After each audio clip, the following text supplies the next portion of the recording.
দিন, তো 3 নাম্বার দিনই বোঝা যায় আসলে সিনেমা কোন দিকে যাবে।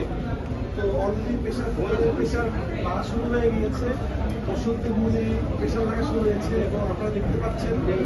আমি প্রথমে বলেছিলাম এই ছবিটা কিছুটা আমি পড়ানোর মতো মার্কেটিং করার চেষ্টা করেছি, যে প্রথমেই অনেক ওভার হাইপ করার ট্রাই করি নাই। আমার কাছে মনে হচ্ছিল এই ছবিটার মেইন মার্কেটিং করবে অডিয়েন্স, যারা সিনেমা দেখবে। এই কারণে আপনারা খেয়াল করে দেখবেন আমাদের এই সিনেমাটা প্রথম দিনের থেকে এর পরের দিনে দর্শক অনেক বেশি, এর পরের দিনের থেকে পরের দিনে দর্শক অনেক বেশি। তো আজকে সব জায়গায় হাউসফুল সকালবেলা হয়ে গিয়েছে এবং পরবর্তী ভিআইপি শোতে হয়েছে, সেটাও অলমোস্ট ফুল। তো খুবই ভালো লাগছে।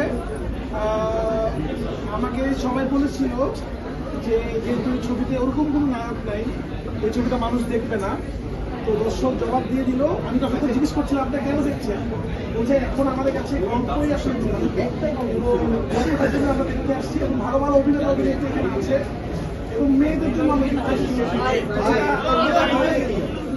এটা আমাদের জন্য অনেক বড় ব্যাপার। এটাই আমাদের সাকসেস, যে একটা ছবি যেখানে এতগুলো নারী, সেই ছবির টিকিট হাউসফুল যাচ্ছে, সেই ছবি মানুষ